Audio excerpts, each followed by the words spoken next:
Hello, hello, hello. You are listening to Simon Says Star Wars. Welcome back. Look, it's been a while. I must apologise. Last time you guys heard my dulcet tones on these airwaves, I was going on a nice little rant about, episode 9. And since then, it's been a bit quiet. I've been bogged down with, house stuff and life and trying to adult, and just work is kicking my butt from one side of this galaxy to the other. So, it's been a while, and now I am stuck in horrendous traffic in Sydney, Australia. So depending on where you are in the world and you don't know where I am actually from Sydney, Australia, and our traffic is horrendous. So 15 minutes, because that's all I get on Spreaker, because, I'm not willing to pay for extra airtime. But I probably will one day. I wanted to take this discussion in a bit of a different direction today. First of all, I want to put a little bow on the sequel trilogy, because I think it's necessary, because we've got the Clone Wars coming up, and I want to shift my focus to more of the positive stuff, but I also want to put a bow on the state of Star Wars itself. And as always, just giving a heads up, it will be explicit content, raw and unfiltered. I don't need the fancy voiceovers and the fancy music at the start of my podcasts like everyone else seems to want to do, or on YouTube. Now, screw that. You're going to get me real, unfiltered, and just genuine, I'm not going to buggerize around here. So, look, first and foremost, I kind of want to, put my wrap up of sequel trilogy, okay? I want to go back to, I loved where I thought the sequel trilogy was going to go, right? This Rey, nobody figure that the Force can live inside. Anyone can have the Force. Now, I disagree. Anyone can have the Force. I know that. You know that. As Star Wars fans, you know that anyone can have the Force. You don't need to be born from a Force family.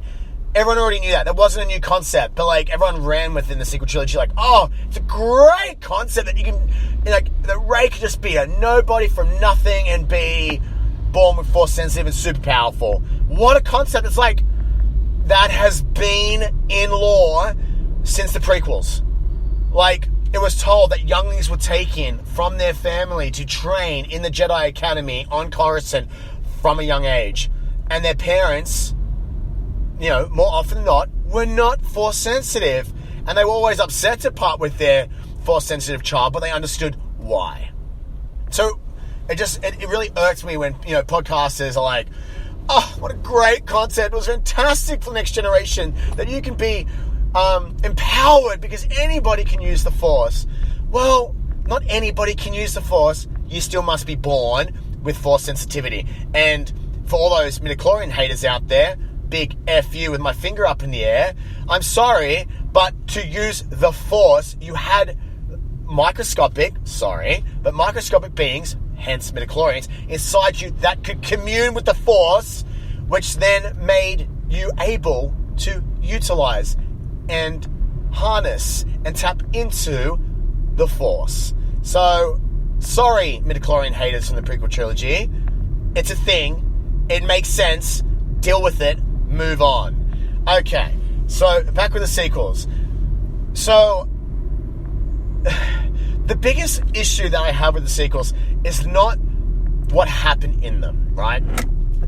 It was, oh, fuck's sake, there's traffic! Holy shit. It's more what has been left moving forward, right? We got the Mandalorian, we got the Clone Wars final season. Dave Filoni has his fingerprints in both of those productions, right? And that's great because, to be honest, he's the only one I trust, besides now my newfound trust in Jon Favreau. My issue is that this sequel trilogy is arguably left us with a world of Star Wars that we don't have now, that, and I'm doing air quotes, expanded universe feel, where a lot of us hardcore fans don't want to read the comics.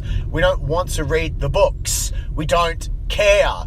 And a lot of people are frothing over the Poe there, Poe comic this, and, Finn that, and Phasma there. But ultimately, there's never been a bigger divide, because we used to consume everything expanded universe, or that was, expanded upon based off 4, 5, and 6, or 1, 2, and 3. So much different book material, comic material, etc., etc.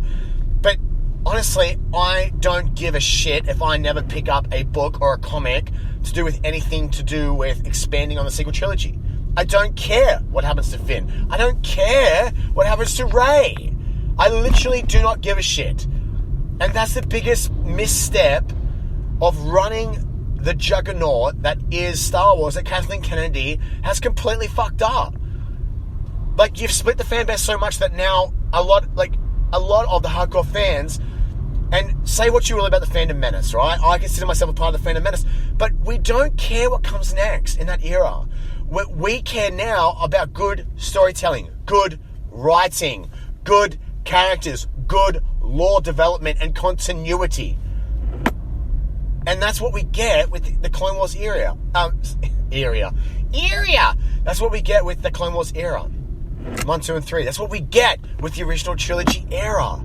We got all those great stories. And even those great expanded universe stories after episode 6 that they kind of tapped in, a little bit and took things from there and chucked it in the sequel trilogy, but it didn't really work. And at the end of the day, guess what? Those book series, for the most part, are better than anything that we got told in the stories of the sequel trilogy. So now, that's my biggest gripe, is because we have none of this material going forward where I am inspired to want to read any of the stories about these characters. I literally do not care. So, for me now, where I'm going with this is that I don't give a shit, right? And now I'm looking at Clone Wars, and I cannot wait for Clone Wars. The trailers look fantastic. The storytelling and how they built up this entire arc to show us what was happening in and between, episode 2 to 3, and now the final kind of, lead up to I guess what has been alluded to in the trailer is that final call from Sidious saying execute Order 66, and it looks like we're going to get that exact same timeline horizontal to the movies, which is going to tie in perfectly.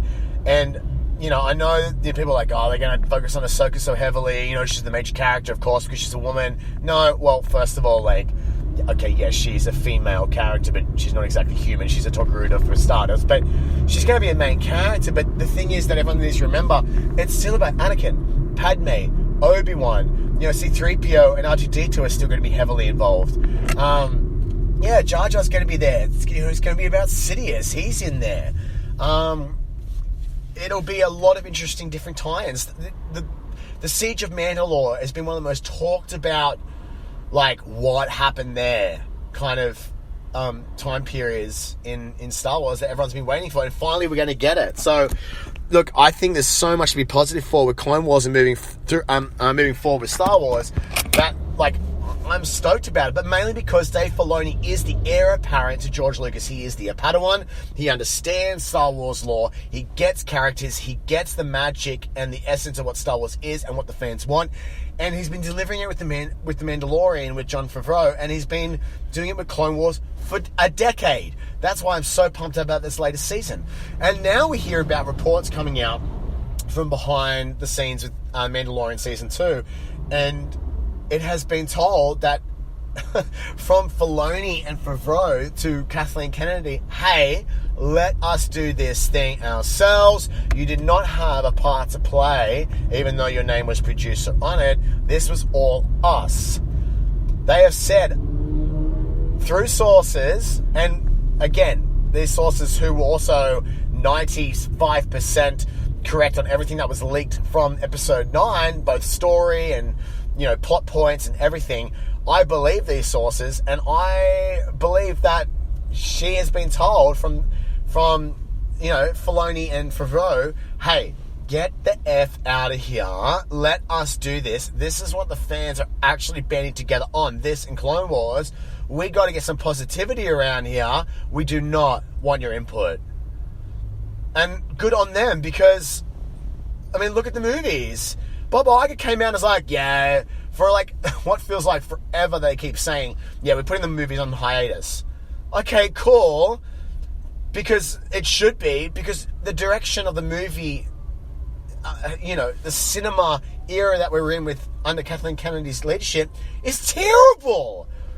You know, we had this trilogy that's meant to go ahead with the guys, Benioff and Weiss. Okay, well, that's gone, right? So that's scrapped. But who was going to rehelm that? Clearly, that was already discussion and in development, and that slate of movies was already locked in. We already knew when those movies were going to come around, and then Rian Johnson was going to get a trilogy. Well, Rian Johnson's still coy about everything. We don't know if he's going to get a trilogy. I hope to God he does not, because I thought he was actually terrible in the way he handled Star Wars, the Star Wars fandom, and that Star Wars story of The Last Jedi. I think it was terrible. Yes, some things that I liked in it, but I'm not going to go back there. But fundamentally, I disagree with the majority of things that he did in The Last Jedi. And I don't want to see a trilogy of his. And a lot of people do not want to see him get a trilogy. So I highly doubt he will ever get his Star Wars trilogy. If he does, holy shit, it would be another split in the fandom, which I don't think Star Wars can recover from. Anyway, so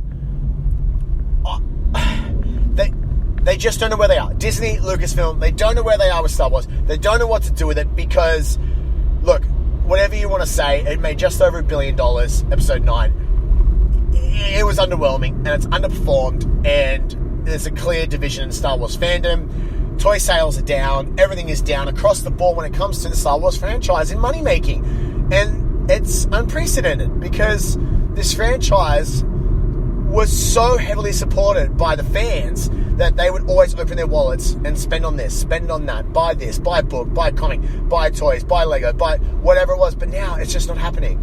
And now that we've got the movies that are not happening apparently, or if they happen, it'll be a greatly surprised. But they had already locked in a slate of when those movies are going to be 2 years apart. So they still do have a promise to keep and make those new movies. You've got this other writer, and I can't remember her name, but she's already written a treatment. What she said, and what Kathleen Kennedy also said, was based around or in the KOTOR era. Now, we hear of the High Republic era, okay? So that's another thing that's been talked about. Now, I firmly believe that these are both separate treatments. What Kathleen Kennedy was talking about with... what has been released as the High Republic era is going to be a TV series. Yeah, I think that's totally going to happen, right? And I think this KOTOR era treatment that this other person had written was actually the trilogy that Benioff and Weiss were going to do. I firmly believe that she had written that and that was ready to go, and that was going to be the next trilogy. And I firmly believe it was going to be based off Malik, Revan, and Bastila Shan. I just don't see any other way that it wasn't going to be, okay? So I just don't know where they're going to go. I think they're going to firmly concentrate on TV series, and that's great because I think it resonates the best now with how they've executed the production value of The Mandalorian, and that's why Season 2 is going full steam ahead and will be released this year. I'm just super concerned about what else they're going to do and who's going to have the ultimate control.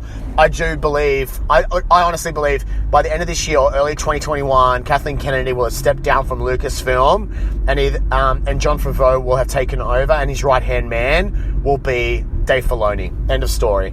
Because it's the only logical way that change and positive change that Bob Iger clearly sees that needs to happen at Lucasfilm will need to happen to get this franchise back on track and get more works out more consistently, both via cinema and, of course, via the TV platform, which is the highest consumed area right now with people and people's ability to be able to tell stories and wider stories, but on a smaller screen format than the movies. You'll see more Star Wars content via TV.